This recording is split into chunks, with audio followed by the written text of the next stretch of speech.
Hey Toy Family, welcome to another edition of the Marsham Toy Hour where we discuss anything and everything designer toys. I'm Gary Ham. I'm Teresa Hawkins. And Teresa, once again, guess who's not available? I know, but he has a good excuse. George isn't here, but he's actually in Las Vegas for a licensing expo, right? That's correct. But he doesn't seem to realize that the listeners need a beard update. But seriously, we do miss George, and I know our listeners definitely do too. We miss you, George. I really hope he starts coming back on the regular because it's like he'll pop in every now and again lately. So Yeah. But yeah, long time no talk to you, Gary. Yeah, it's been what, an entire maybe 12 hours, maybe less than that. We were just together at 5 Points Fest out there in Brooklyn, New York, and yeah, we spent 3 days together. Now we're back at home. You're back in Kentucky. I'm back here in Phoenix, Arizona. And we decided to jump on and do our record about 2 days early while 5 Points Fest is fresh in our minds. Yep. So I guess let's wrap up the weekend. We were at 5 Points Fest in Brooklyn, New York, and then also the Designer Toy Awards on that Saturday night. And where should we start? Good question. Do you want to start with the Friday before real quick? Okay.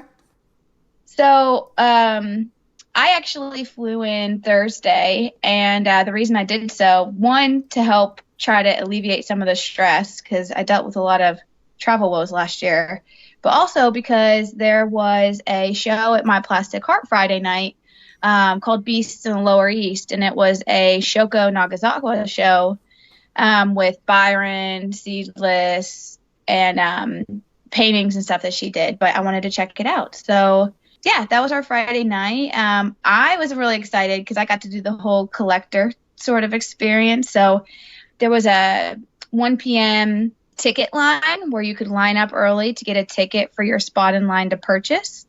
So I lined up 2 hours beforehand, and I was about number 20 in line, I think. So it was well worth it for me. Yeah, not bad at all, and it was fun. I got to hang out and chat with everyone in line, and for me, it was really exciting because I typically, being here in Kentucky, don't have a chance to go to a lot of those shows. I kind of just watch online all sad. I'm like, oh, I wish I could be there. So it was really exciting to get to do the whole experience.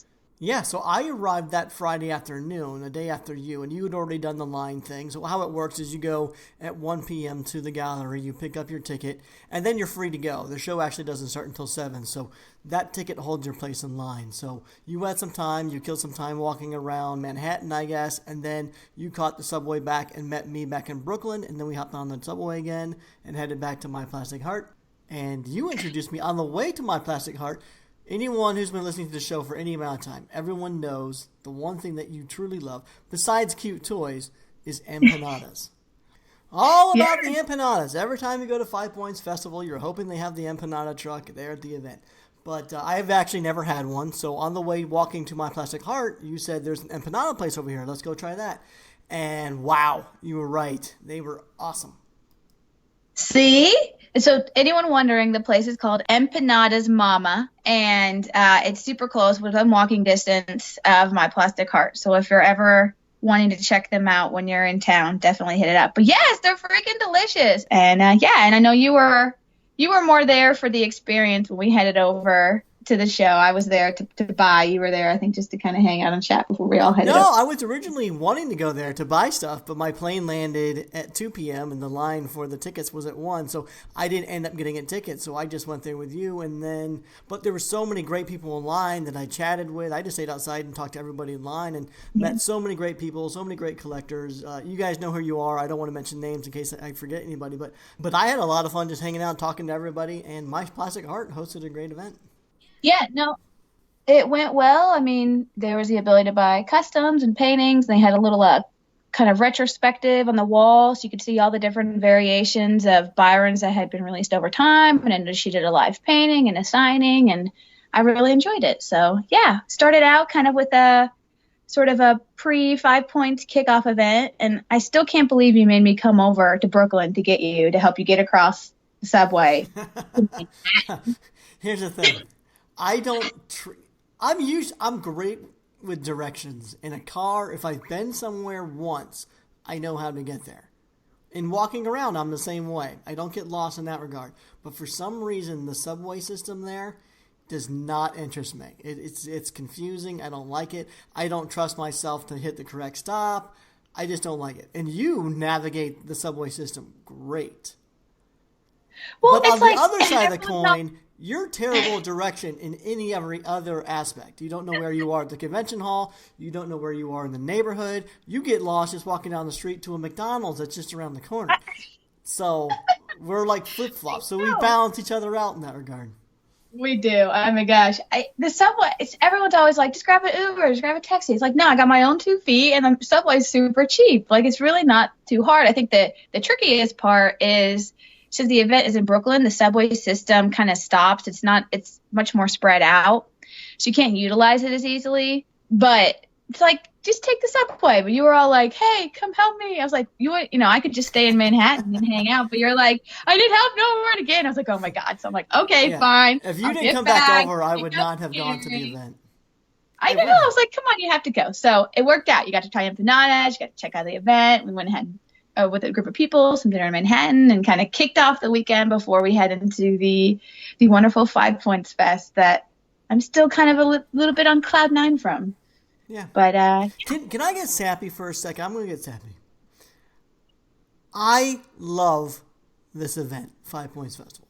I'm not going to go out and say this is the best event, but it's definitely probably my favorite. It's still a very small, intimate event. It's when I go out there, we say, hey, Toy Family, at the beginning of the episode, and really this feels like a family reunion for me. It's the best of all worlds. Yes. My toy family's there. I love the neighborhood that it's in. I love walking to the event. I love the food in the area, just the whole atmosphere and the vibe. This event, it just makes me happy. And I'm just so thankful it exists. It really has done a world of wonders for me and this designer toy community. I know there's other great events and other great conventions like DesignerCon, but DesignerCon is so big and so well attended that all the vendors and stuff, it's hard to form the relationships and talk with people like we can at the more intimate events like a 5 Points. And, maybe that'll change over time, but right now it's exactly what I want and enjoy. I've met so many great people through 5 Points Fest and even DesignerCon, but these events are so important because when we're at home, we got toy blogs and Facebook groups and social media. Like that does help fill a void, but there's nothing like attending an event with other toy-minded people and just hanging out with toy enthusiasts that are passionate about toys just as much as you are for an entire weekend. It's just getting that face-to-face time with your toy family. Like it really is a family reunion, and I love the fact that these events exist. I ditto everything you said. No, I mean, I'm like sitting here, I'm like, oh my gosh. But like, it's so true. Cause I remember us wrapping up Decon. I was like, I can't wait for 5 Points now. And I'm sitting here going like, man, we were waiting for so long for this event and I was so excited for it to finally come. And then it's like, it went by in a flash and it's just like, I had an absolute blast. The lack of sleep and losing my voice and sweating and breaking my feet was all 1,000% worth it because it's just so much fun to just be around everyone and see people and talk and hang out and just feel like I'm where I belong. Because here in my own little Kentucky hole, no one really, most people don't get what I'm doing. They're like, what is this? Like, what are you filling your house with? So yeah, it was an absolute blast. And, I'm already pumped, ready for Decon, but yeah, it was a really, really good weekend. So yeah, man, people are gonna be like, oh my gosh, you're so happy. But, and I think the other thing too, I mean, 5 Points is special to me because it's how I even got on this podcast. It's officially been 2 years of me being on the show. You're right. I joined Happy 5 Points. 2 years. Yeah. Thank you. Wow. So, but yeah, I mean, my first official co-host episode was the first 5 Points wrap up. And I don't know if I'd even be on here talking to you if I hadn't gone and met you and you've been there having a booth. So yeah, it's like all the stars aligned and now I get to be a part of this awesome community even more so than I was. So yes, but let's let's start with the craziness that was my my Saturday morning, because I obviously buy a lot more than you. My list was small. I had a list of I think I had 4 things on my list I wanted. Yours Yeah, is significantly larger. it's quite large. And yeah, I will definitely be sharing my haul at some point. But yeah, I mean, I just love toys and I love shopping. And my God, I blew my budget out of the water. But yeah, I mean, I went into Saturday just ready to go, and I was just in that buying zone, and I was hitting up booths left and right. And I think you've kind of learned at this point not even to try to stay with me at first. So Catch you later. Catch you for some lunch is pretty much how I do it. you do you, Gary, but I'm gonna go do my thing, and I don't even think we met up till lunch, like 12:31. So I mean, first couple of hours was just me doing my thing. But I yeah, think I at one spent a point lot I of had to wave you down to borrow some money, though. you Right? I you think I you did. No, you thought so you actually stood in the Paradise Toy Little Hut booth, which was a crazy line, understandably so, because they had some awesome pieces from Shoko and Kosing Lung, like Labubu and Seedless and Byron, and they have just fantastic toys. But yeah, like you were in that line, and it was a crazy line, and all of a sudden I see you, and you're like, I don't know if I have enough cash. I don't know if I have enough cash. Well, I I'm was a like, all right, well, terrible like, planner. I went for only the 4 toys, and I didn't bring enough cash to account for the things that were going to be there that I didn't expect. So when I lined up at the Little Hut booth, I'm standing there. I'm going for 1 toy, but then there's like another Holy Grail piece. I'm like, no matter what, I need both of these pieces. So I'm starting to get a little toy anxiety waiting in line. I know I don't have enough cash. They only take cash. And I see you, and I start like waving you down, and yeah. you run over. I'm like, I need you to loan me some money. And Yeah. So you were like, unfortunately, I don't know, I don't know, I don't know. And so I'm like, all right, I'll awkwardly stay next to you. And I'm like, turning to the people behind him. I was like, I swear I'm not cutting. I'm his bank. but it turns out the piece that I wanted, they only brought one of them. It was a Byron Labubu. And so anyone who bought a Kosing Lung toy from the Little Hut booth on Saturday was then automatically entered into a lottery drawing to win that piece on Sunday. Unfortunately, I didn't win, but Teresa, I appreciate you willing to be there and bankroll me if I needed it. Of course. Well, and see, I've done these enough at this point that I know cash is king. So one thing, and I think it varies between Decon and 5 Points and other events, but a lot of times you can get hit with tax with if you pay with card. And so I've learned, I'm like, I'm going to make this stuff as cheap as possible, right?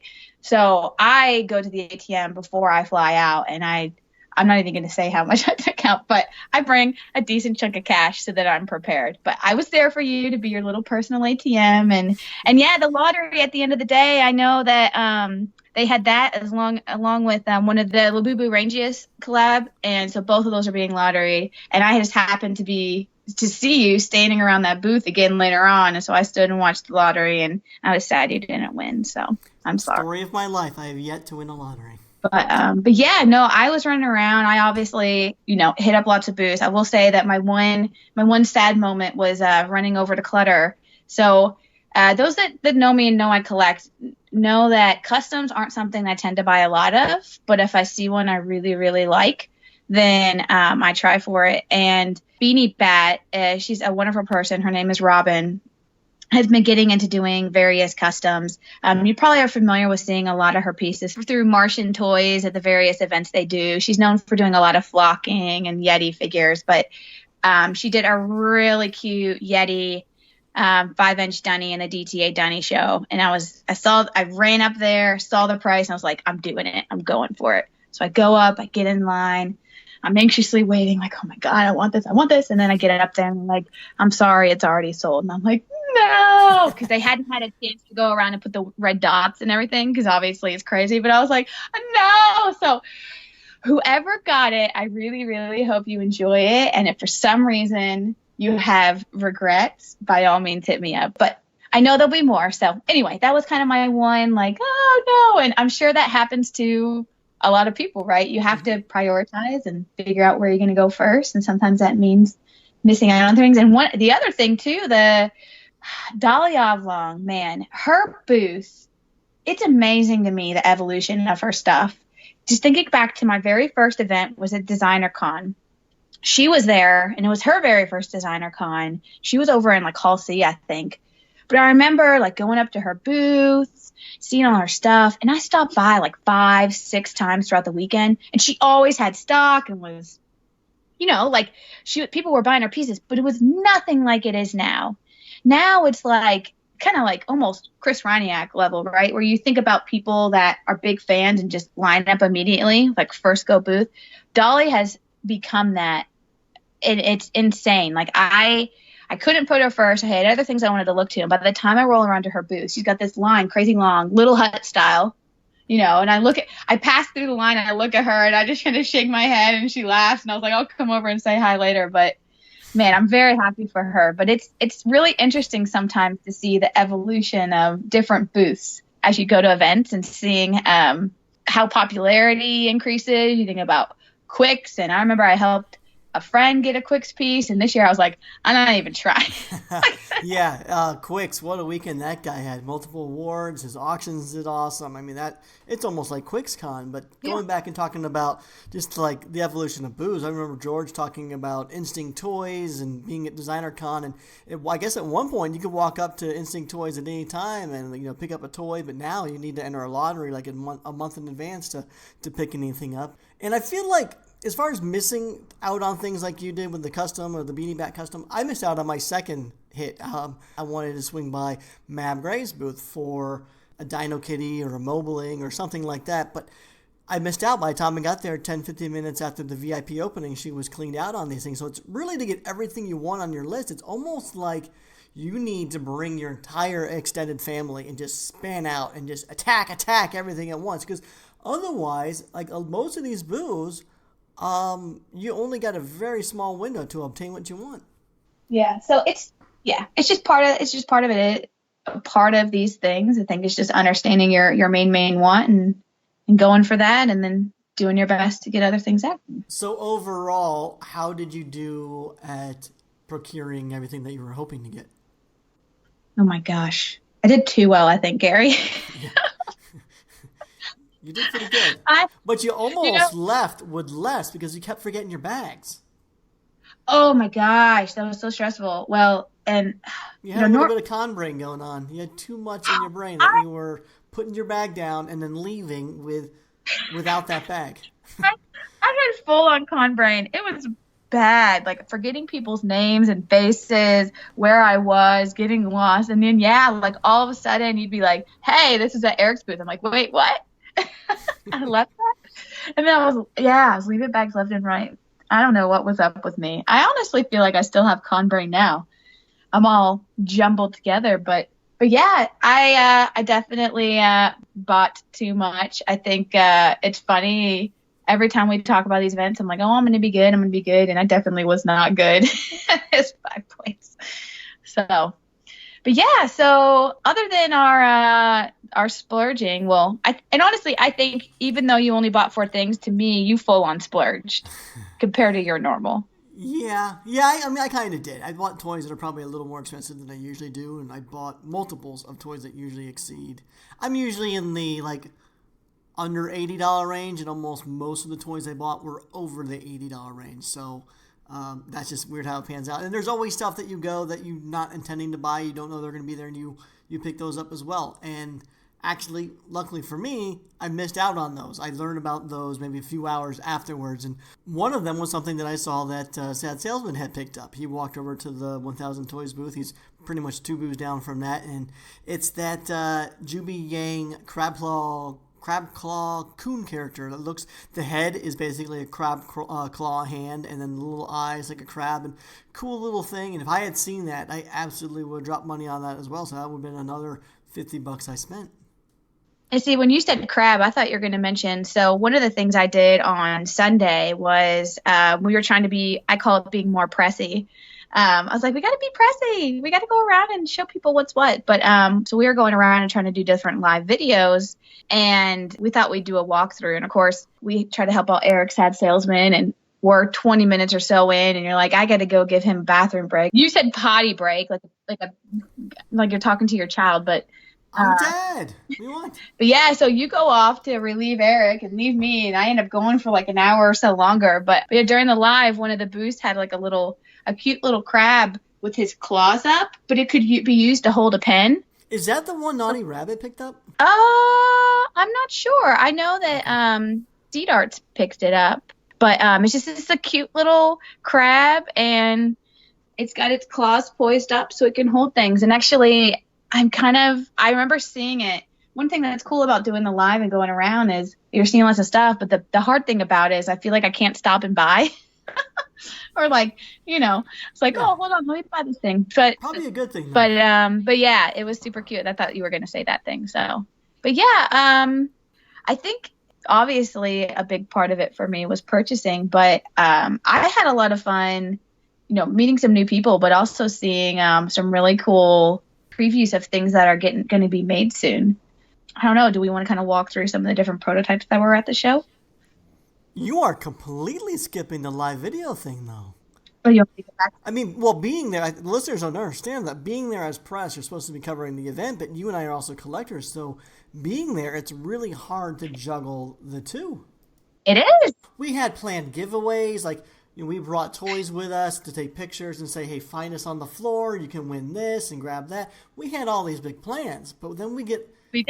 When you and I are walking the floor, we tend to get stopped every few booths or something, and we do, stop and chat, and you lose track of time and all that. So we didn't get to do the, giveaways and scavenger hunts and stuff like we planned. But the fact that you even got to do the live video for an hour and a half or whatever is pretty shocking because, well, maybe not, because when you're walking around with the camera and people think that you're live videoing, it's kind of like cockroaches, when they see a light on. Everyone just kind of scurries and dodges and doesn't want to be on camera. So in that regard, I see how you were able to do it. Yeah, no, it's a good point. And honestly, in general, I feel like, and that's maybe probably why it feels like it just flies by, because as you go to more and more events and by doing this podcast and stuff, the more and more people you know. So I feel like there's so many people to say hi to. And even with all the talking I did, there's still people I'm like, oh, I didn't get to see or talk to them enough. So yeah, it's really, really hard to navigate being a collector, being just friends, being on the podcast. It's a lot to try and juggle. So I was really glad I did the live, but yeah, it was a lot. By the end of it, my phone died.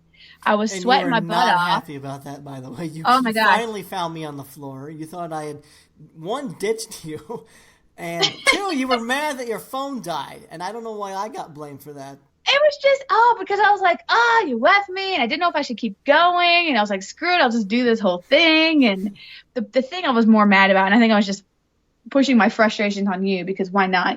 You'll deal with it. But I'm a good punching bag.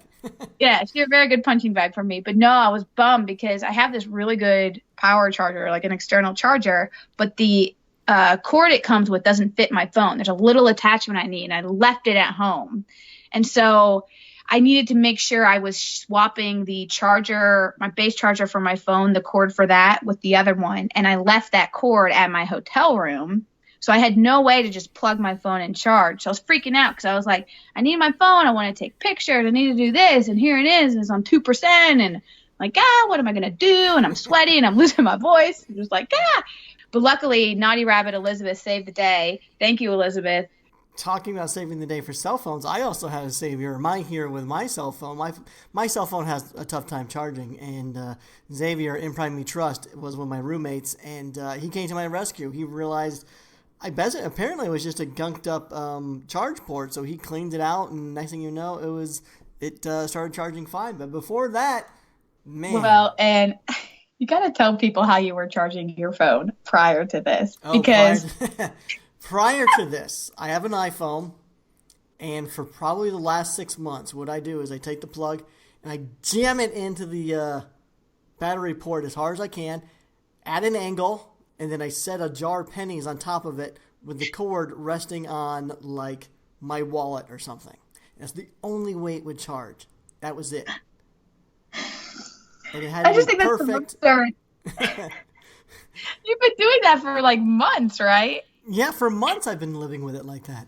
Yeah, and I can attest, your phone was dying, and I'm like, I got a charger block if you have your cord, but I'm seeing you sit there trying to, like, jam the plug in, angle it right. I'm like, you are crazy. I'm like, go to the Apple Store, and he said the same thing. He's like, Apple Store has a little doohickey they can stick in there. So I'm like, okay, now he's helped you out a little bit. but your goal now is to take it to the Apple store and have them get it all nice and clean, so you never have to do your crazy charging thing again. No, I'll do that this week. But I should probably mention that Xavier was my hero more than the one time, and in a much more significant way, because myself and 4 other guys were staying at an Airbnb, maybe about 2 blocks away from the event. And to describe the place, it's a 3-story townhouse. But inside, the staircases inside were not up to code, like super dangerous and scary staircases. White painted wood, no handrails, no wall, like it was just completely open to the room. So if anyone was to be drunk or slip and fall, they would seriously get hurt in this place. Well, and you did. And, Almost.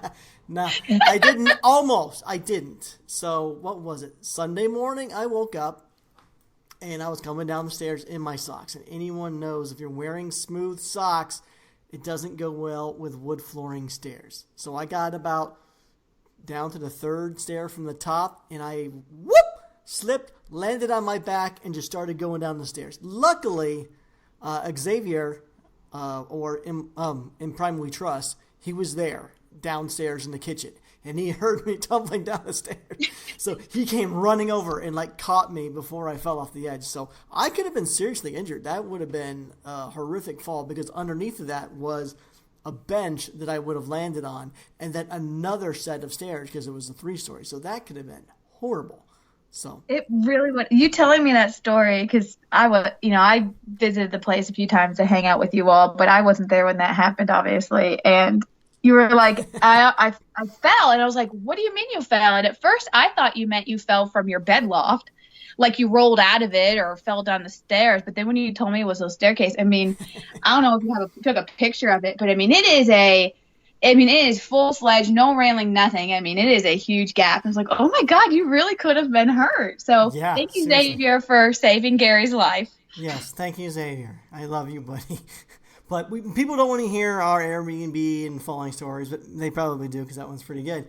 But so we were talking about your live video, and I've only seen up to the part where I was involved with it, so I need to go back and rewatch it. But how was it other than that? Yeah, it was fun. I'm glad I did it. And I think the cool thing about it was I got a chance to meet some new people and see some really cool things that are coming out, especially in the cute category that had me really excited. Like what? Okay, so let's see. One person I met, sweetheart, was Mumbot. And yeah, she's great, isn't she? She is. I met her only for the first time. We've had a couple of DM conversations through the Marsham page for a while now. But yeah, her stuff is fantastic. And meeting her in person, she's an absolute sweetheart. She is. And what's really cool is she's from the U.S., but she's actually currently living in Thailand. So she is, you might know her from her character called Shumi. It's like a little sofubi mushroom. Her stuff is in the cute wheelhouse. So, of course, it's squee-worthy. But I got really excited because at her booth, she had a little prototype of a character of hers called Mossy. And it was this super little adorable, kind of rotund, mossy looking figure with little things coming off the head, like a little mushroom and plants growing off of it.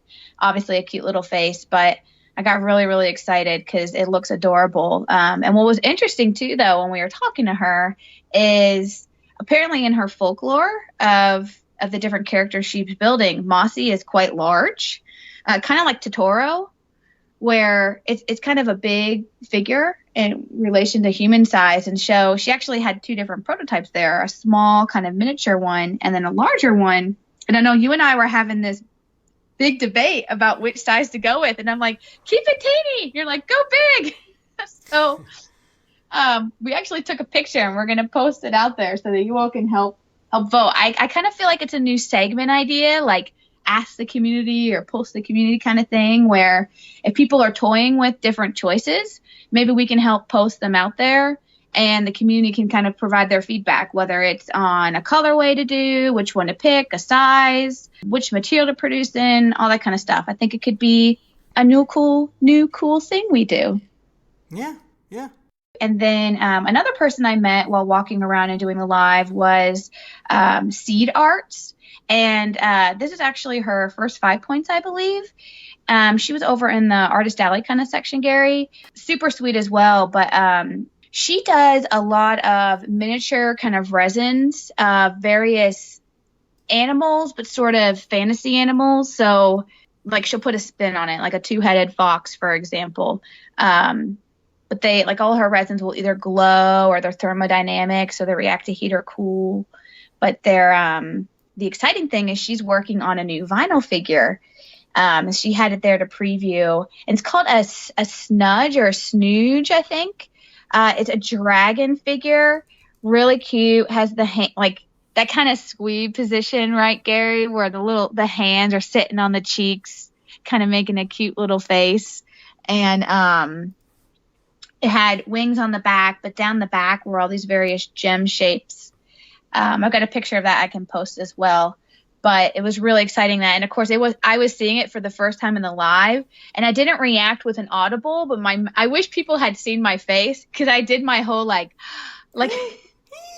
you suck all the oxygen out of the room. Yeah, like my mouth opened and my eyes went wide. I was like, oh my God, that's flipping adorable. So that was something she's working on, and I know she's hoping that it's done in the next couple of months. So if you want to check out Seed Arts and follow that along, I was really excited to see that. So what else? What kind of prototypes did you hear or see about on the floor? The one at Marsham Toys booth, the Tara McPherson vampire kid. What's his name? Oh, George the vampire kid. It's a prototype. It was just all painted white, but it was a larger figure. I want to say 12 or 10 inches tall. It was more bust style, maybe from the waist up or something, but George was holding 2 ghost balloons. So this looks like a really nice piece. And Marsham Toys, we'll talk about this later in the episode when we talk about the DTAs, but they won a few DTA awards this year, and it looks like they're producing some really nice things at the moment. Yeah, I actually didn't see that on the floor or in person, but I did see a photo of it, and I really like it. Normally I don't love busts, just because I feel like the toy kind of just ends and I want to see more. But I feel like the way this is done, it's ending more at the waist, so it's not like it's just stopping at the shoulders. You get kind of the full waist view.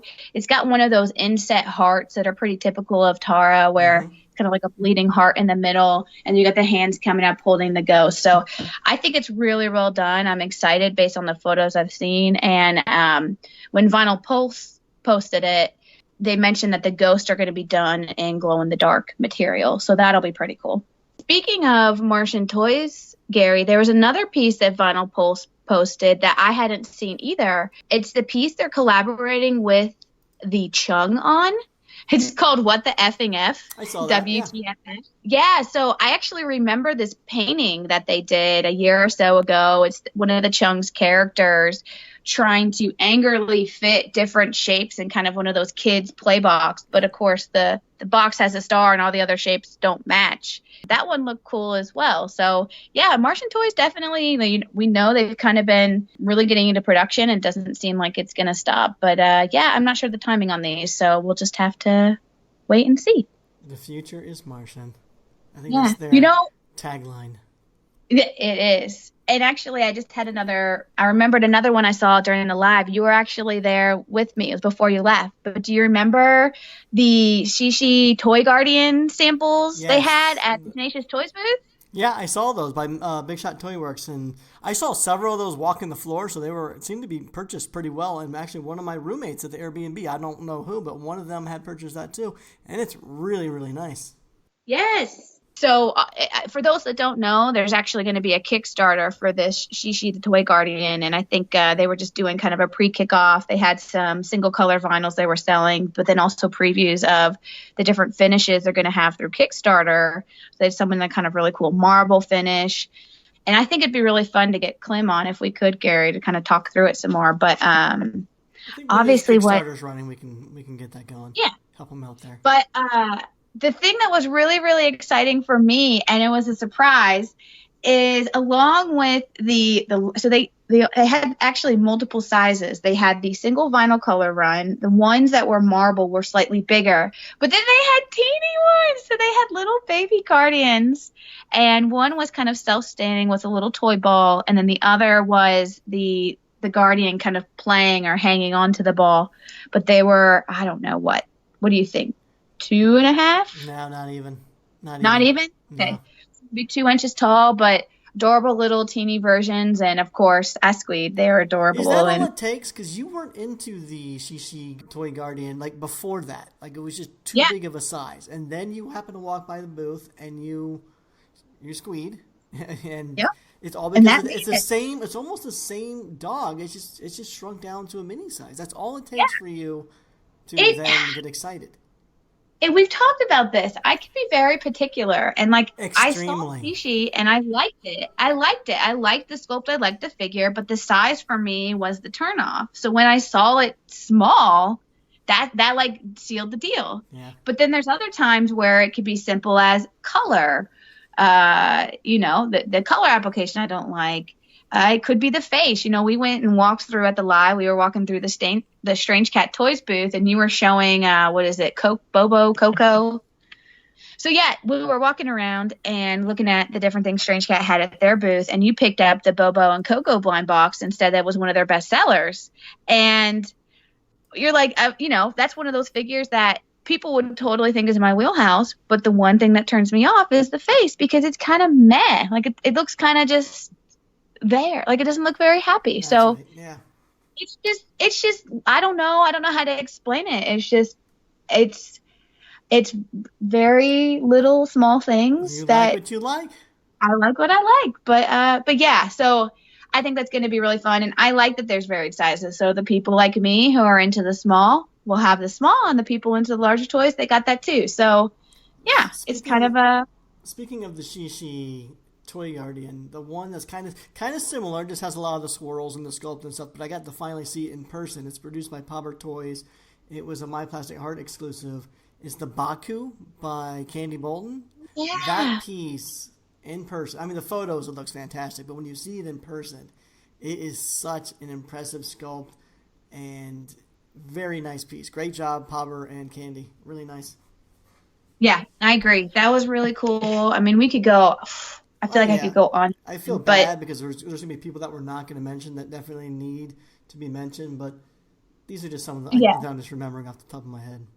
Well, and yeah, there's a few. So thinking about just prototypes and toys to come, I know Travis with UVD Toys, he's actually doing a collaboration with Mike Fudge with a character called Cub. So it's kind of Mike Fudge's bear, kind of an kind of urban sort of style, wearing a backpack. But that one looked really cool. That's a larger piece. And he was also working with Junkyard on this coffin guy figure. I like that one. The coffin's kind of opening up and the eyes coming. Yeah, that's a cool one. Yeah, like the coffin was the person. So the coffin has arms and legs, but then in the coffin, like the figure itself, the lid is kind of peeled back, and you see kind of other arms and a face kind of peeking out of it. I think they said timing later this year on fall or decon for those. But yeah, I think that to me is part of the fun, right? Is along with seeing all the different toys people are making and selling, you get to see previews of all the stuff that's going to come. So along with getting to see lots of different prototypes, I think the other thing that's always fun is custom shows, because it's just so much more fun and so much better, I think, to be able to see stuff in person. And I think you even learned that with the Beauty Bat piece. Seeing that piece physically in front of you, it's just that much better than the photos. And it can be so hard to capture just the detail. Even like, okay, so we'll talk through the different custom shows. But so there were 3 different ones, I think, there, right? There was the Fractured Bloom custom show at Strangecat Toys booth. That was the custom Tara McPherson Bloom figures, the large 20-inch one. Skull flowers. The skull flowers. Pretty big. Yeah. Sorry. Not 20-inch, but probably at least 12. Pretty big pieces. Yeah. And then there's obviously the DTA Dunny shoe at Clutter booth. And then Marsham Toys did the really cool World Cup custom show where they had basically teams formed of all the different countries around the world, and they all submitted customs of the Onatoy figure. And they actually, I think right now, voting's going on to determine who wins the cup. that show was massive. So, but what I was getting at is just seeing customs in person. Like one, for example, was the Jellicoe piece at the Fractured Bloom show. And the picture was fantastic, but in person, it had some really cool like texturing to it, like that effect on the face. Yep. And so it's just always fun to see up close in person all the different details and kind of get up close. And but yeah, it's always fun to walk through, and I'm always seeing new artists and new styles, and that was actually how I learned about musculus. Musculus. Yeah, and he is amazing. And his real name is Eric, and he goes by Musculus, and he did a couple custom shows there. And I don't know how to describe his style. It's really great. Black line work, really tight line work with some nice colors. Kind of Skinner-esque, but more cartoony. But he is amazing, and he's one of these true customizers in the sense that he loves doing it. He's passionate about it. He wants to do shows. He wants to be participating. And Theresa, I'm the opposite. I'm like, please don't invite me to another customer show. Please no more. No, I don't want to do it. And he's like, oh my God, please. He is bright-eyed and eager and just excited and loves doing customs. I mean, this guy is going to explode. He is extremely, extremely talented. And when you're at the show, I saw his 2 pieces. He did one for the Anna Toy show and the Dunny show where he did a 20-inch one, and wow, he is good. Yeah, and so Eric came over while we were hanging around somewhere and was like, he actually came over to say hey and like love the podcast. I was like, oh, that's so sweet, and talk about con brain, and like I just don't know everyone, and all of a sudden he's talking about doing something in the show, and I'm like, wait a minute, which piece do you do? And he was like, the 20-inch. I was like, oh my God. I was like, yes, okay, I know who you are, but I actually asked him, and he was saying how he kind of does an airbrush layer, but I asked if he does any masking or anything, and no, he just does all those strokes by hand, which is insane. And talking about being dedicated to the craft, he said, he cares about the line work and it being really clean, and you can tell he does because these are really clean customs. Mm-hmm. But he was saying how he'd go lay a line, and then if he smudged it, he'd airbrush it again and do it again 10 times over until it was right. And so, yeah, kudos. It's some really good work, and definitely worth checking out. He was very, very nice. Super nice. It's super talented. I guess while we're mentioning some customizers for our listeners to be aware of, we both ran into another couple, a customizing company, casting in resin and creating stuff. They go by Ghost Fox Toys, and they're out of Texas, and they are phenomenal. Yes. Yeah, their names are Michelle Delgado and Gino Ybarra, and they're both really, really good. And Gino's custom work, he had a dunny on his table that was phenomenal. It was like a bluish purple bat with these dismembered arms for the dunny ears. So the hands are planted on the head, and then the arm looks like it was dismembered around just below the elbow. So you see the bone sticking out. But his sculpt work, paint work, everything is phenomenal. I think this guy, he's another one like Eric who is just super excited, bright-eyed, eager to take on custom. So I think we're going to be seeing him, a lot more of him at custom events. And I wouldn't be surprised if he's invited to more shows just from his being on display at 5 Points. Yeah. Well, and I think the cool thing about Ghost Fox Toys, since they're a couple, is I don't know if it's kind of split work or what, but when you go to their booth, it was kind of the best of both worlds, because the customs were a little, like, they weren't so cute, right? They were more, I don't even know, like, just they weren't. It's not what you're into, but it would be appeal to so many other people, and the skill level and talent. And then exactly. And so then like Michelle was a little more cutesy, appealed to you more. Right. So it was kind of cool to see kind of a mix of both worlds. They had like some cute little pigeon characters, and some were made to look like food. So it had like a sprinkle kind of ice cream, like hot fudge kind of coming down on its head. But yeah, it was kind of fun to see the mix there. So super sweet. And thank you for talking with me. We'll talk more on it. But they were talking to me before having to go up on the stage at Designer. I want to jump ahead and talk about that, but we'll stay on 5 Points Fest for a little longer. But it was nice to hang out and talk to them and see their stuff. So I think that's and it's been kind of cool because I don't know, like I've gotten a lot better about talking to people, but I feel like some of those conversations have opened because of the podcast. Because that's kind of how they're like, hey, we know about you all the podcast, and so by us doing that, we kind of chatted and got to see their stuff. So yeah, and kind of along the same lines, walking around, I met Slime Archetype, and again, it's just, if like the warm and fuzzies, right? Podcast love and chatting about that and seeing their work too. So it's just exciting. And I don't know if we'll be able to talk about anyone and everyone. I feel bad if we're missing anyone, but just yeah. So real quick, I do want to mention everyone who took the time to stop us and say hello and give us encouraging words. We absolutely appreciate it, and we love hearing from everyone. And it's great that everyone feels just that we're approachable, and I think that helps because we're on the podcast and they get to know us on that level, and we're just, I love that everyone is enjoying the show, and thank you so much for taking the time and letting us know. So another thing that we saw at 5 Points Fest was actually pretty cool. This is something that Horrible Adorables contacted me about collaborating with them on, and last year they did a really cool fundraiser with Sorbet Jungle. They made this gigantic Croconana, and they offered it up through a fundraiser through GoFundMe. And that raised like $1,000, and all of those proceeds, minus the GoFundMe fees and like a shipping fee, they donated everything 100% to a very cool animal wildlife charity called Wildlife Conservation Network. And so this year they reached out to me, and they wanted to do was use my autumn stag, but do it and recreate it in their way that only they can. They recovered it in their what is their style, Theresa? Like a felt scaly style? Yeah, like felt scales. But like not only they didn't take like an autumn stag of yours and just cover it. No, they like built the whole darn thing. Yeah, so I gave them the specs. You actually, so my house is all packed up, so you actually took photos for them. You measured everything, so you gave them the correct specs. And then from there, they scaled it down 25%. So it's a little bit smaller than the original, but the size, I saw it at 5 Points Festival, and the size is so perfect. I almost wish the original one was this size because it's not so massive, but it still allows you to display everything on the antlers like the original one did.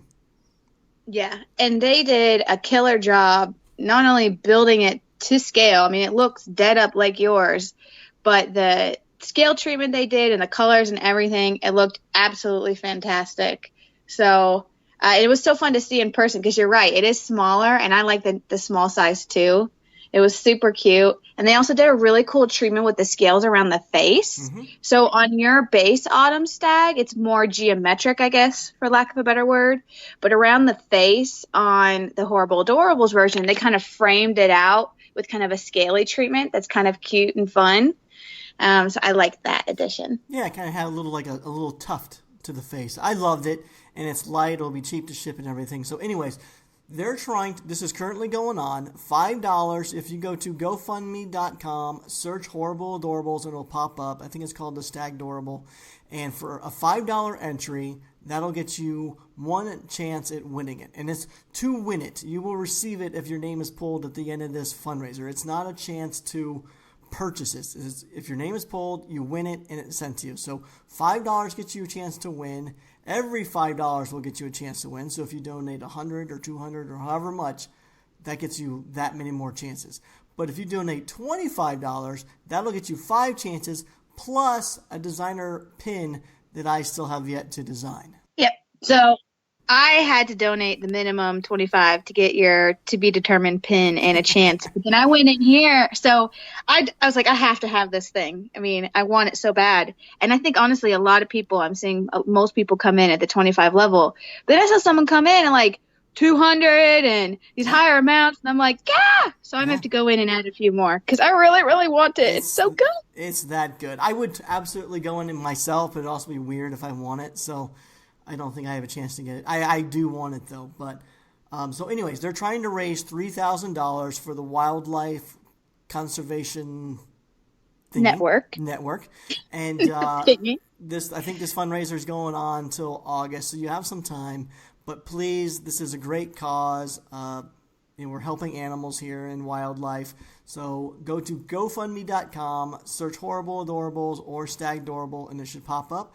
And donate. And for anyone who donates, we thank you very much, and best of luck on winning.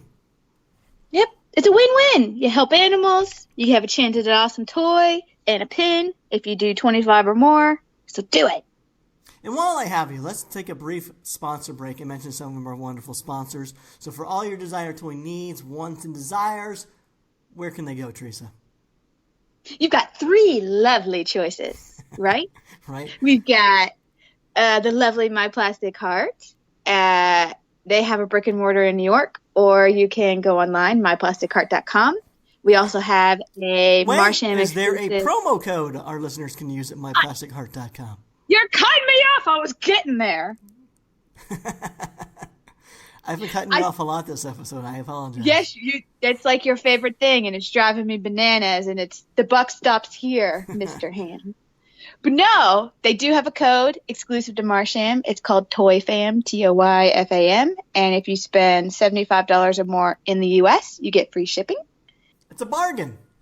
It's a bargain. And then the lovely Strangecat Toys, based in Florida. They have a lovely bus. They drive around there every now and again. But if you want to check them out online, strangecattoys.com.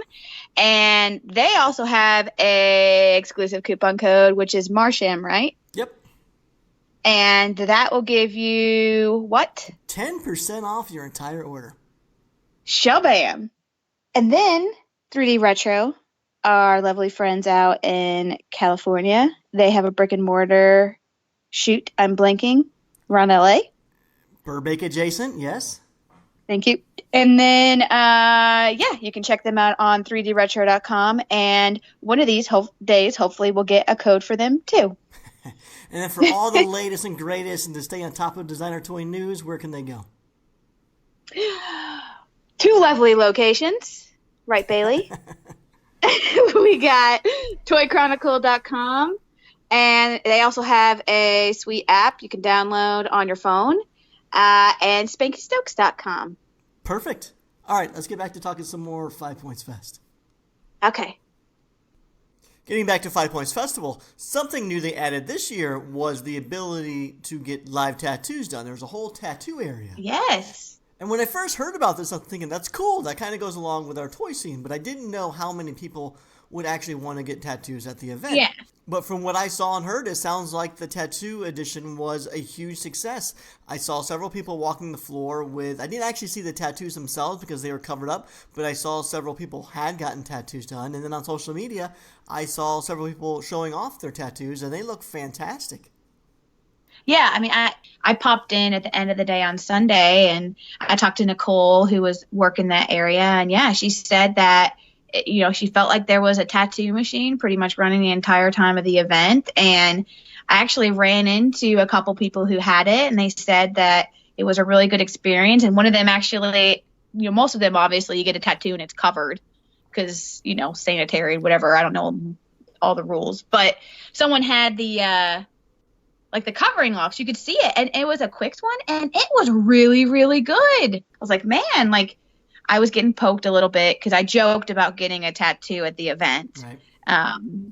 And obviously I didn't. So they're like, where's your tattoo? And I kept joking. I was like, oh, I'll put it on my butt. You just can't see it. But overall, I think it was well received, and it definitely seems like they're going to keep it going. It seemed like a good fit. And one thing that was really cool is when you step in the space, Gary, it actually was almost like its own little world. All the con noise kind of deafened. Somehow the space you were in, it was kind of this acoustical tall ceiling thing, and all you heard was kind of the tattoo machines.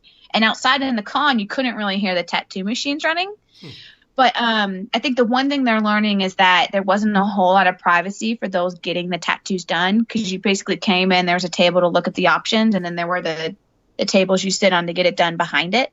So anyone walking in and out would be seeing the people just hanging out getting their tattoos done. So some guy's getting a cock tattoo. It's not very private. Wait, is that like a thing? What? A tattoo on your penis? I was just trying to think of the most ridiculous scenario, but I know people like to go in there and get butt tattoos and tattoos on the side boob, and so where maybe someone would want a little more privacy. So you're thinking they're going to change that up maybe for next year a little bit more? Yeah, apparently there's a second floor area that can be rented in the expo center, and there's different office spaces with like kind of an area that could be good for sort of a lobby. So I think they're looking into renting out that space above, and then they use each office space for an area for someone to get it done. So it's more private.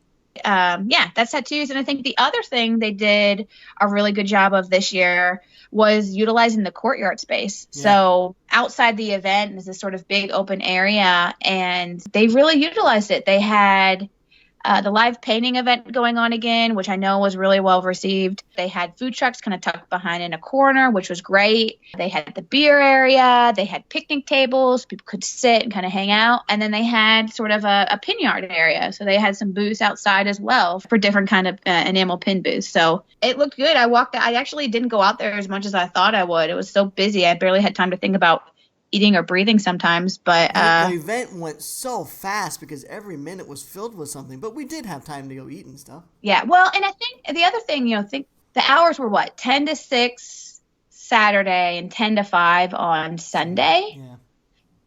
It's hard. I think they're really trying to balance out from a vendor perspective too. Long days stretching from like 8 to 7 would be crazy, but maybe that's an area they can consider, if maybe just extending it. Or maybe like an we hour. should just stop talking as much. I think it's really just on us. I'm sure for most people, that's perfectly adequate amount of time. That's the thing. I mean, to see the actual event and walk the floor, it's definitely doable in a day. And that's what's great about it. It's a condensed show. It's doable in a day. It's not like decon is kind of a whole other animal, right? I mean, there's so much to see, and it's hard to cover all that quickly, even in 2 days. So that's what's kind of nice about 5 Points is it's a condensed, curated amount of stuff that we pretty much relate to all of it. And it's doable in a day. But yeah, I think you're right. Maybe we just need to be better about utilizing. We just need to be muzzled and it'll be absolutely fine. I'll keep drinking water between talking. I'm scared I'm going to lose my voice again. So yeah, and I think the other thing I know they did continue this year, did you get to check out the panels at all? Because I'm really bad about panels. I didn't. I don't even know when I would have done it, honestly. I really feel like the days went so fast, I don't know when I would have fit in the time to see a panel. I know there were panels, but I'm with you. I don't know how I could ever swing it. So it's hard for me even to know if they're well received. For me, it's just panels are just kind of an area I go to. I didn't even see it. I know it's in the back of the convention center, but it's not. I don't know. I hear them over the intercom system telling people to go watch the movie or the panels, but yeah, I can't say from a press point of view if they are well attended, how they were, what was going on. It's just not something you and I make time for. Yeah, I mean, I think on the flip side, if people enjoy it, and I hope people do, I think that's what's kind of cool about 5 Points is they try to do a little bit of everything for everyone. They have the beer garden. I know we don't partake in that, but I know it's very popular. And I feel like on Sunday, I'm going around all these booths and all the vendors are drinking beer. So it's great. Everyone's kind of hanging out drinking beer. And I know the paintings and the tattoos and all that. So they've really kind of been expanding to make it Toys Plus. But yeah, from a panel perspective, it's the one thing that I feel like I can never speak on because it's just never happens for me. No, never. Can I just mention one new addition that I really, really liked? Sure. Was this really has nothing to do with 5 Points either, but the Paulie Gee's pizza slice joint that was across the street, just a new place that opened up on the corner, and we went there for lunch both days. I wanted it for dinner both nights because it was so damn good. I've been having dreams about it. I'm craving it now, but and I know it's probably not great for the food truck business in the courtyard area, but those trucks were super busy as well, so I don't think they were hindered too much. But I saw tons of vendors and attendees going over and getting a slice and walking around with the pizza boxes from Paulie Gee's, and the pizza place was so damn good. Oh my gosh. It was so good. You walk in and you sniff that air and it's like, oh, it smells so good. But you're right. And I think part of the reason we headed there the first day is the food truck lines were so long. We're starving. We're like, man, so the food trucks were getting traction. And I even tried the mini donuts one day. But that pizza option was fan-freaking-tastic. And oh my God, we got to talk about the hot honey, Gary. The Hellboy. So, listeners, so you didn't even try it. Seriously, Andrew Bell lives around the corner from this place, and I'm so jealous that he can probably walk there anytime he wants. But the Hellboy is just a cheese and pepperoni pizza, but then they drizzle it in hot honey. and holy hell, it was good. Yeah. And we went both days, Saturday, Sunday, Yeah. and the first day I tried it and you didn't. And I was like, you have to try this. Like I never in a million years would have thought to put honey on pizza, but this works. Mm-hmm. And so you tried it the next day. And I actually swear I got so much honey on me. I'm pretty sure it messed up the power button on my phone because now it sticks.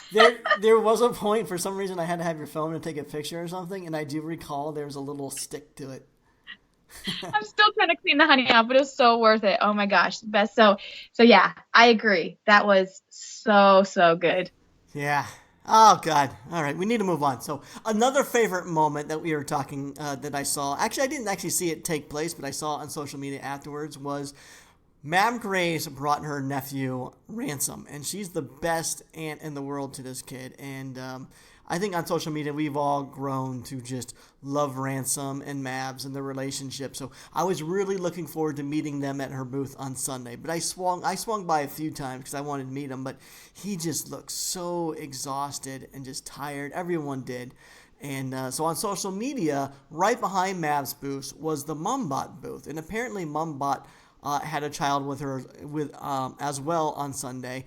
And Ransom would go over underneath her table and have like a secret hideout play time with her kid under the table. Yeah, so Tara McPherson, Mumbot, and Mabs all had kiddos in tow. Okay, yeah. On Sunday. And I actually showed it to you later because I know you were really wanting to meet Mab and Ransom. And Mab's one of those people that always has people around her chatting and talking. So it's really hard to get with her. But anyway, so you were wondering where he was at. And later on, Mumba had posted some Instagram stories. And lo and behold, the little kiddos were hanging out under her booth table, playing and drawing. Yeah, they and had so a they little had hideout under there. Yeah, cool. And I had no idea. I wonder if they were there when we were talking to her. That's what I'm wondering. Like they could have. I think they were under there while people were coming up and visiting our booth. We could have probably lifted the curtain and seen kiddos under there. But that was so cute. And there was another adorable, and I don't know if he wants to be called adorable. I have no idea who he is. But 5 Points was really good about posting. And I know you're weird about Instagram stories. You're kind of like, eh. But I love them. And 5 Points was posting, anytime someone hashtagged or used 5 Points in their story, they were reposting to their account. And so, every morning or so on, I would flip through them and try to catch up. And I came across this really adorable one. There's this kid called Aiden. It's M R Aiden PR on Instagram. This cute little boy. And he was doing like a little Instagram story of like, hey, you all, I'm walking into 5 Points now. I'll let you know what it's like. And then he came out and was like, yeah, I'm leaving 5 Points. And he picked up a skateboard and then was showing using the skateboard for the first time. But it was flipping adorable. It was. You showed me that later that night, and I watched it, and it was really cute. It was so cute. Someone of his age go in and experience designer toys for the first time, that's pretty awesome. Yeah, so I always love cute kiddo moments. Should we go and move on to the wonderful DTAs? Yeah, so the 9th Annual Designer Toy Awards took place the Saturday night after 5 Points Festival. It took place about 2 hours afterwards, so you still had time to go get dinner and hang out with friends before you head to the event. And you could walk there. It was about a 5-minute walk from the event. It was held at the Brooklyn Bazaar. And yes, so Theresa, this was the 9th year, and I have to say I probably attended maybe 7 of them, and I truly believe this was the best event they've done yet. Yeah? I think the changes, they made some changes, and this is something every year. We've been doing this podcast for over 3 years now. This is the 3rd time we're talking about it. And every we year, pick on it, don't we? We've always had some constructive criticism. We've always had something to say. It's too loud. No one's paying attention. You can't see the stage. And so we've had suggestions. And I don't know if they've taken our suggestions or not. But Clutter this year, they nailed it. We talked for 2 hours with people. We went back to the Airbnb and we just sat and talked about the event. And everyone I talked to, no one really had anything negative to say. Like, everyone was super impressed. It moved along. Yeah, Sean Leder hosted it this year, and I believe he was the same guy who hosted the very first event, but he knows his scene, and he did a great job at hosting once again. Yeah, Sean, no, I you have experienced seeing a lot more than me. I don't have as much, but I have to say for the few I've attended, I really did enjoy this year's. I thought, like you said, Sean was a fantastic host. He was very personable and very nice and very sweet. And it felt very organized. We actually were picked to help present. And so ahead of time, we were given scripts, and they also gave us timing. So then we knew what category was going to be done before us. We knew we were supposed to be up there waiting when that was being presented. They actually had a little waiting area, like a little tent you'd go in and kind of hang out before, and then they'd announce you and you'd kind of walk out, which was kind of cool and official. But yeah, like they kind of just felt timing was on. They were moving things along. Everyone seemed to be listening and watching. They cut out the weird beatboxing intermission, which yes, that was one of the nice changes they made this year. They just kept it moving along. There was no like intermission that just stopped the event. I think everyone there just kind of wants to keep it moving along, and so that was a nice change. Another one, like you mentioned, was just having the scripts in hand. That allowed a lot of us to kind of pre-read through it, figure out how to pronounce things. I saw a couple presenters walking the floor before the event at 5 Points Fest, and they'd walk up to us and, hey, how do you pronounce this name? So that really helped people. And because really there's only a few people that are good at presenting, like just going up there and just doing it off the cuff. Sucklord, Skinner, even Sean, but most of us are a little timid to go up there and present in front of a live audience. So that was nice. But another great change that they made was they had a seating area. It was a small seating area, but they had a seating area, and that allowed people on the outskirts and the back of the place to be able to see over the seated area and actually see people and what's going on stage and on the screen. That was a nice change. Yeah, I mean, there wasn't obviously enough seating for everyone. So if you got there kind of at the beginning, you had a chance for it. We got there and it was all taken. But yeah, I agree with the visibility piece that instead of having just crowds start at the front and work back, it cleared up area to really see the stage a lot better. So yeah, I think it was overall really well done. And your mention about the scripts, my God, did it come in handy for me. Whew, because fell apart. So, okay, prior Designer Toy Awards, obviously they reached out and were like, hey, do you want to present? And I was super excited, right? It's like, yes, let's do this. Last year I was supposed to do it, but I had travel problems. I showed up super late, totally missed it. And I was like, yeah, this will be fun. I figured no big deal. We talk on the podcast all the time. I talk to people around the events. I can do this. And for some reason, the realization of the stage and the crowd and being in a spotlight, I don't know, it just hit me. And my introverted, don't like to do public speaking side of me came out in full swing. I mean, I was nervous. So didn't help that I had to pee. You were drinking water constantly. You would have gone to the bathroom 2 times during the event, and then we were scheduled to go up there. And we didn't know we knew the category before us, but we didn't know the full list of categories. So I'm like, Theresa, I feel like ours is going to be a little later. So if you got to go to the bathroom, you go now. So, within about 3 minutes of you being gone, right, the category that was before us pops up. And I'm like, oh my God. Well, so I head over to the holding area or the... Yeah, you went into the 10th area. So one of the things that always happens to me is I always get so sick, and most of it's my throat. And so I thought if I hydrated a lot better on this trip, I'd be better off. And so I was trying to drink a crap ton of water. And at the event, they actually had free water. So thank you, Clutter. And I just kept going over and refilling. And I peed when we came in. And then, I had to pee again from all this water. And I figured, okay, they're on one. So I've got at least the one they're on plus one before us. If we're next, I'll have time. But the event expo is not just us. It's also a venue and a bar. So when I went down to the bathroom, there was a bit of a line. So I wait and I go. And then all of a sudden, as I'm leaving, someone helping with the event is running down the stairs and you're next. And I'm like, oh my God. So... I'm running up the steps, running to the holding area, and then it's it hits me. And I'm waiting in that tent with you, and I look at you, deer in the headlights, and I'm like, I don't know if I can do this, Gary. And Miranda's back there trying to say, these are your people, this is fun. But I'm like, oh my God.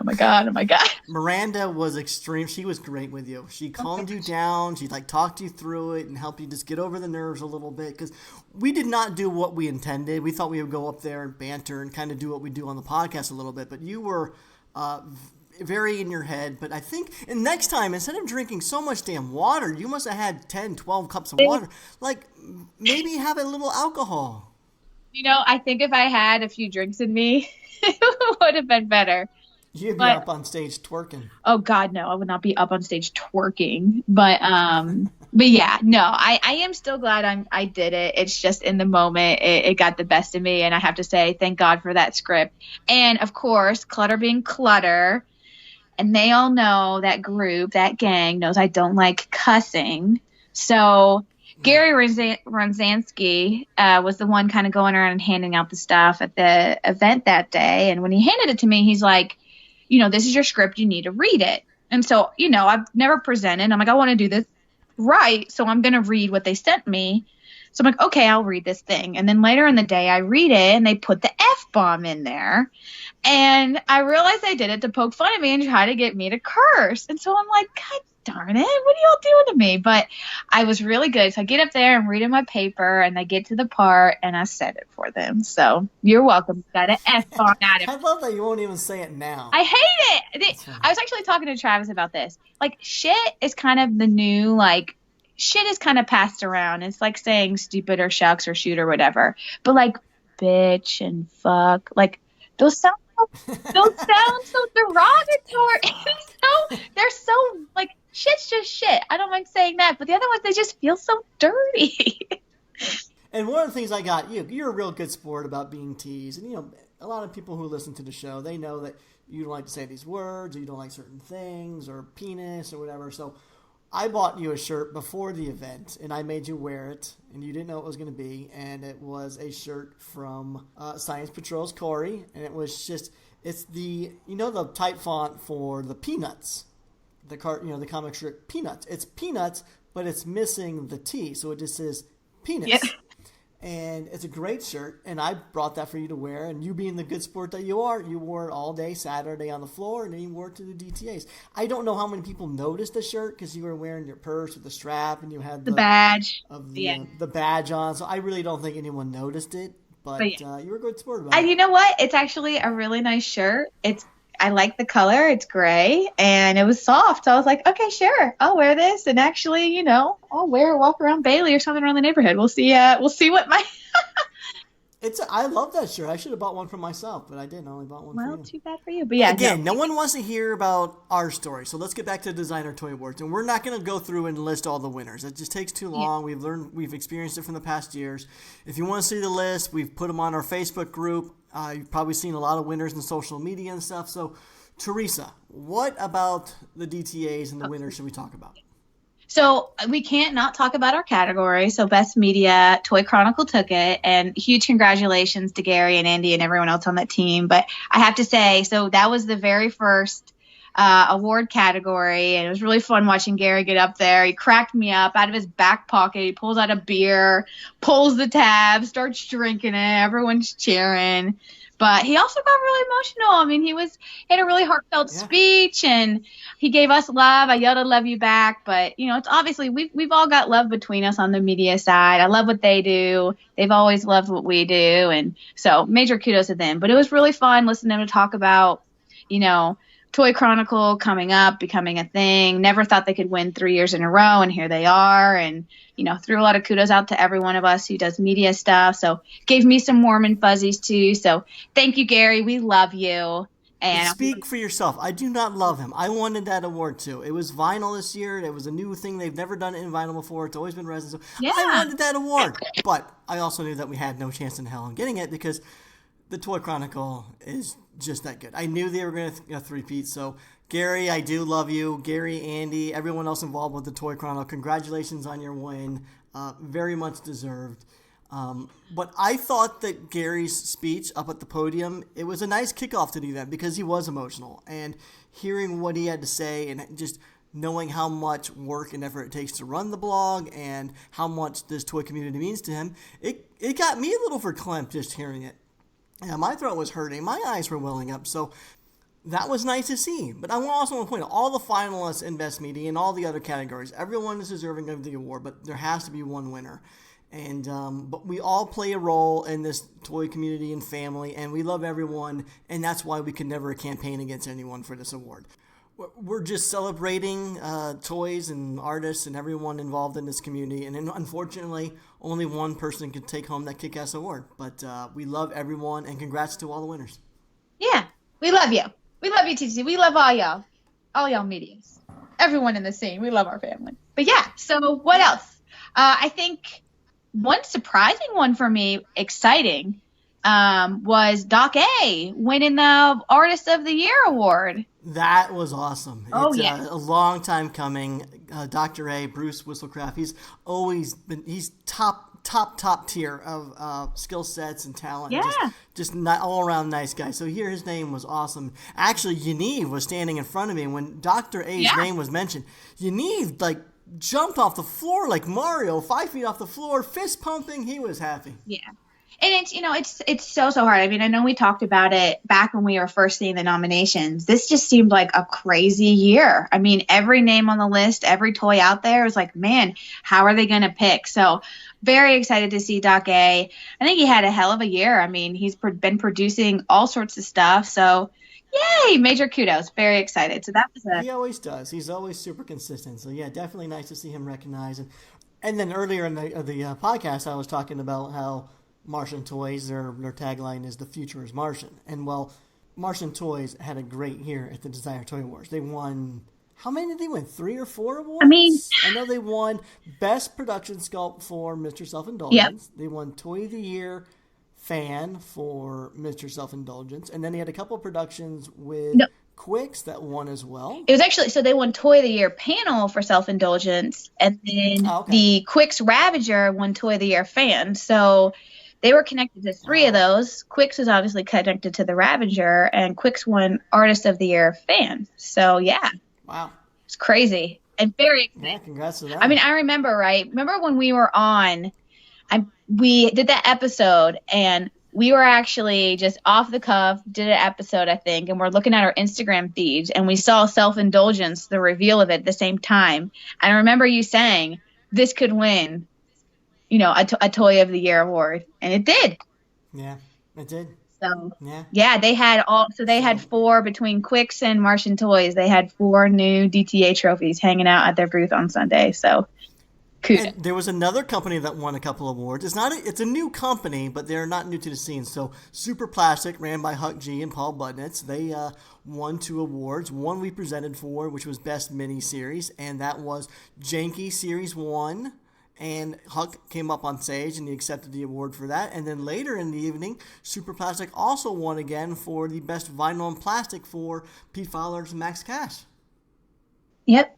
Yeah, I mean, overall, it was hard. It was exciting. I think the other thing that was exciting for me is the Breakthrough Artist category. And it was Pucky. I remember talking about Pucky and all the different blind boxes coming out through Pop Mart and how they were spitting them out. And it was like, oh my God, the pool babies, even you were into that. I mean, it was crazy. And so to see Pucky win Breakthrough Artist was really exciting.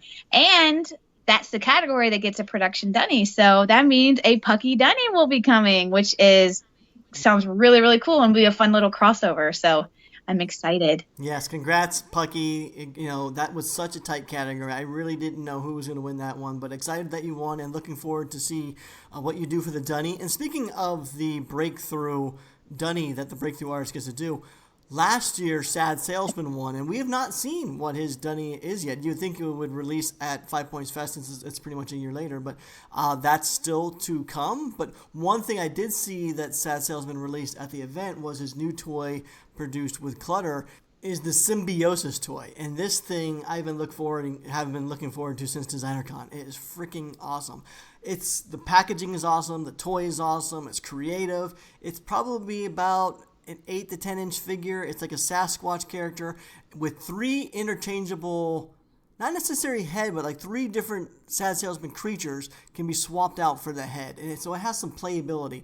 And I love this toy. I picked it up, and yeah, I know it's a detour from ETAs, but I just wanted to mention that. Yeah, I mean, that was something that we got to see a peek at DCon with the prototype, and yeah, it finally came to life. So congrats, Eric. It's really, really fun. I'm going to make a bold prediction and I think Symbiosis is going to win an award next year. Yeah? You Yeah. calling it? I don't know in what category. I'm not going to say it might be best vinyl and plastic or best toy of the year, but I don't know. But I think that one is going to be a strong front runner. Well, speaking about predictions, because I'm terrible at them, but related to DTAs, one of the things we do every year is our DTA prediction poll, and we should probably go ahead and reveal the winner. So out of 19 categories, only one person had 10 correct guesses. Second place had 8. Wow. And the winner is Kyle Kerwin. No with 10 way! correct out of 19. Yep. Very nice. Do you know how many I got? Oh, let me see. You got... I like how your name is You Know Me. It's not even a name. Line 18. Yeah, you came in second place with 8. Nice! But there were several people tied with you. I know Vin of My Plastic Heart was also 8. I was tied with you at 8. Okay, see? But most people, I would say the average guess correctly was probably closer to 5. This was a really tough year. Yeah, but I feel good though. Like I feel a little bit validated that I'm kind of reading the scene pretty well. Yeah. So Congrats, Kyle. We have a nice prize package for you. We have several different options of toys and stuff that you can select from. So reach out to us and we will get out your prize package to you. And usually when we do this, we like to compare the actual DTA result to the prediction poll, but we don't have time for that. So we actually posted all of that on our Marsham Toy Hour Facebook group. So if that interested you, head over to the group and check it out. Yeah. But I want to know real quick, how did our previous year winner, Jordan of Horrible Adorables, did she stay strong with 8 or did she flop? She had a little bit of a reduction. She came in at Jordan. I'm sorry to call you out, but your line 36, you had 6 correct. 4 behind the winner. It was hard though. Hey, she was above the average of 5. Sorry, Jordan. Had to know. And another thing we had going on our Facebook group was they tried to predict the final backer amount for the Super Plastic Janky Series 2 Kickstarter. And that wrapped up last week, and now we know it ended at $469,093. If you went over, you were immediately disqualified. And technically, the closest was Squink with a guess of $424,000. However, we're going to have to politely disqualify Squink because we forgot to close the comment thread, and he guessed several weeks later, kind of giving him an unfair advantage. So we're going to end up disqualifying Squink and giving it to Brian Chen, who had a guess of $365,000. So congratulations, Brian, and we will contact you for your prize. Congrats, Brian. Brian was actually at 5 points. He came for Saturday and ran into me. So good seeing you, Brian. Congrats. So we'll have to get another prize package together.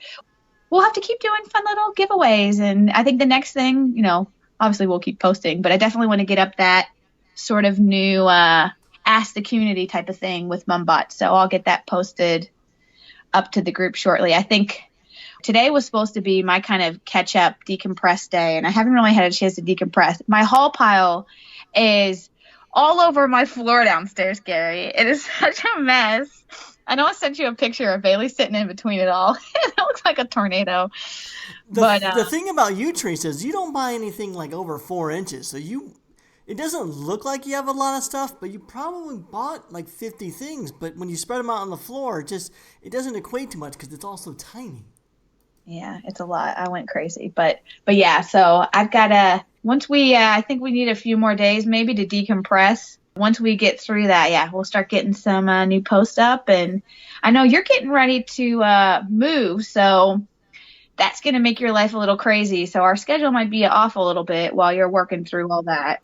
Yeah, things might get a little screwy. We're in deep packing mode here at the house, and then when we move in mid-March, so our record schedule might change a little bit, maybe a little of a summer break for June, but as far as the stomping ground, that should keep on trucking. Yeah, but we'll still be around. We'll get stuff rolling. And yeah, I don't know if you mentioned, but I have the keys to our Instagram now. So let's share the story of how you scolded me on the walk to breakfast on Monday morning, because on Sunday I gave you the login credentials for our Marsham Instagram account so you can shoot the live video and everything. And apparently through that you discovered how terribly I've been managing our social media. You realize I'm not really looking at many DM requests.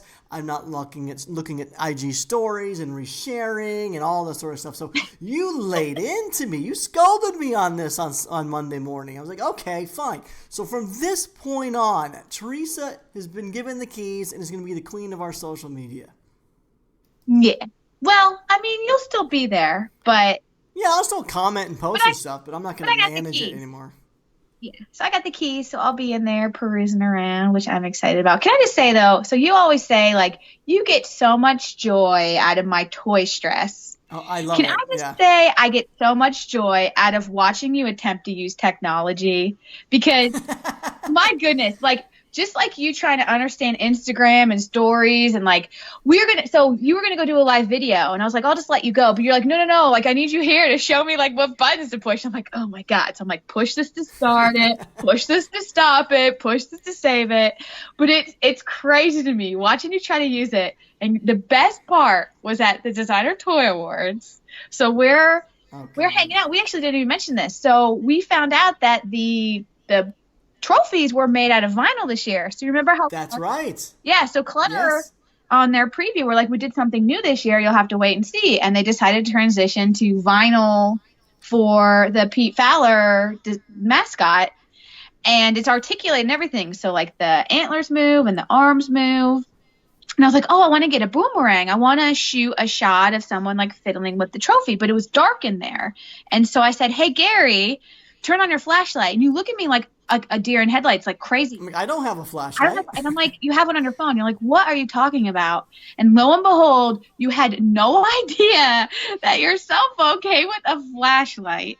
And it was probably my favorite technology. It was so embarrassing because we were there in front of Jack of Vinyl Pulse and Vin and Andrew Bell and yourself, and everyone could not believe I had no idea you can do a downward swipe up and there's a whole other area of flashlights and other things. Me and technology, I just do not pay enough attention to this stuff.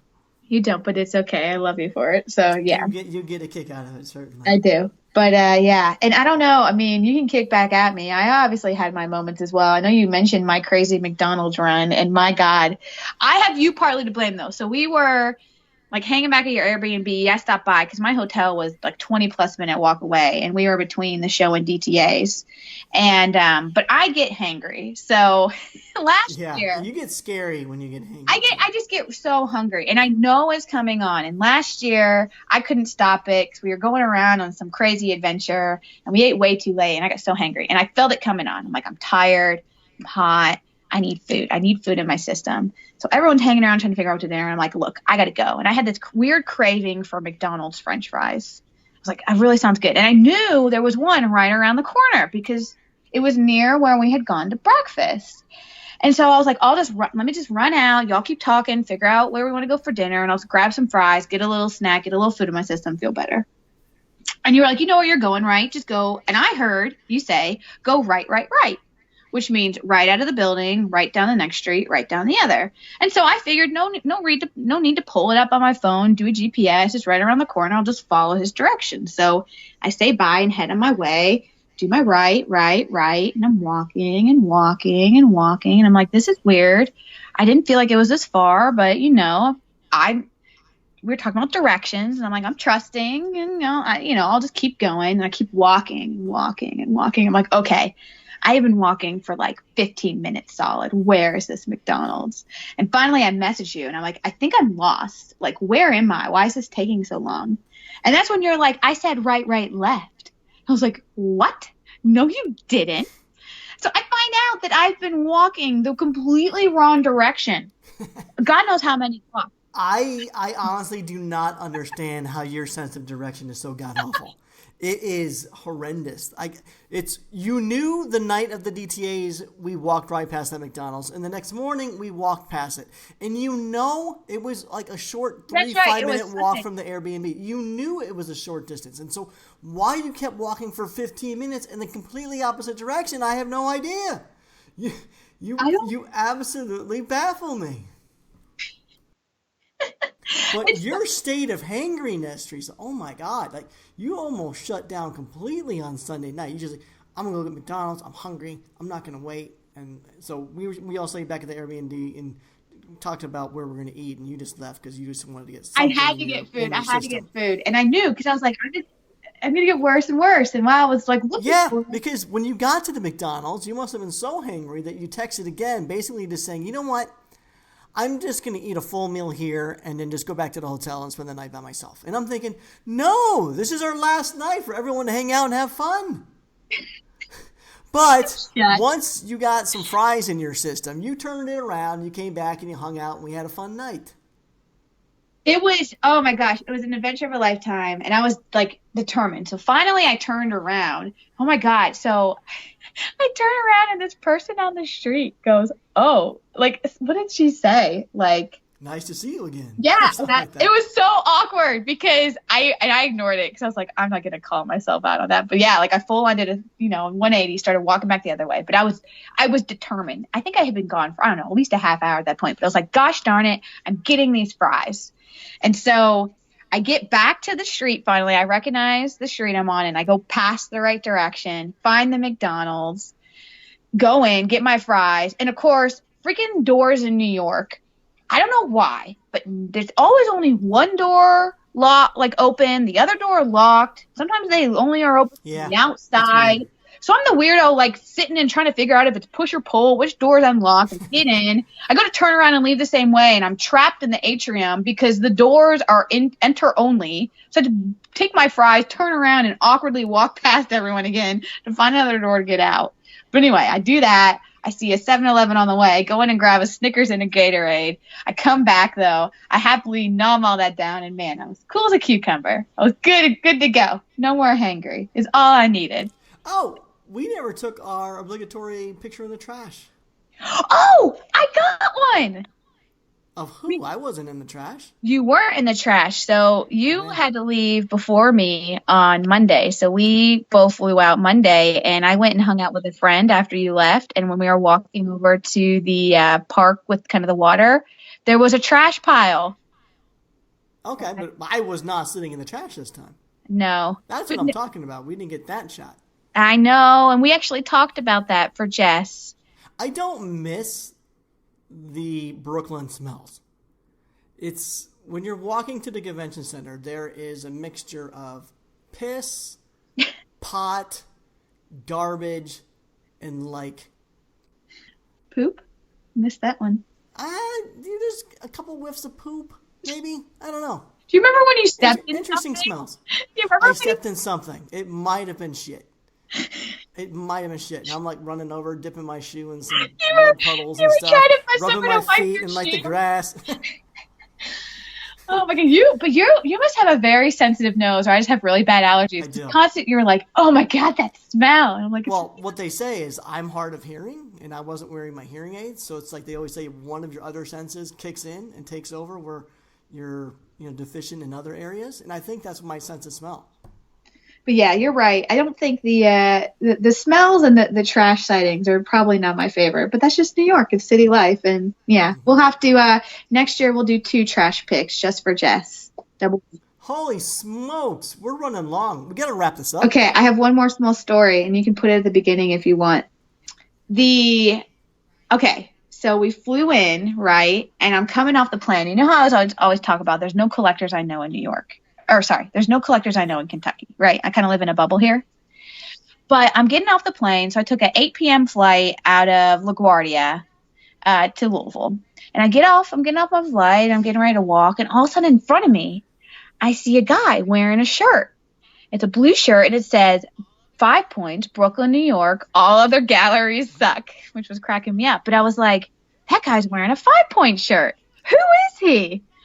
But he was walking so dang fast, and I could only see his back. I see that his legs and arms are covered in tattoos, kind of a stocky guy. But I was like, who is this guy who collects toys in Kentucky? I need to know who you are. And so if for some reason you listen to this podcast and you know who you are, you need to reach out. We should connect. I really want to know. Who is this mystery man? No, so here's the funny thing. I'm walking off the plane. One, he's ahead of me, and he's walking really fast. And I was like, oh, maybe I can catch up with him at baggage claim. Maybe he needs a bag. But then I randomly see someone else I know from my neighborhood sitting and waiting for someone off a flight, and he kind of waved and grabbed me. So I ended up getting pulled aside to talk to him for a bit. So by the time I finished up that conversation and got downstairs, he was gone. So mystery man, I have no idea who he is. What are the chances of this happening? I'm curious. I hope this pans out. Reach out. Let us know. And then we can share it on the next episode. Right. So if you blue shirt man happen to listen, hit me up. Let's say hi. Yeah. All right.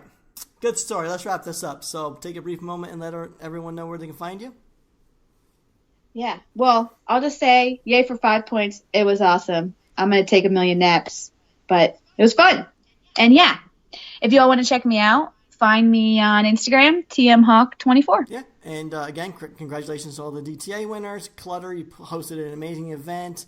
Awesome. Looking forward to next year. But if you want to find me, you can find me at Gary Ham on Instagram or superham.com.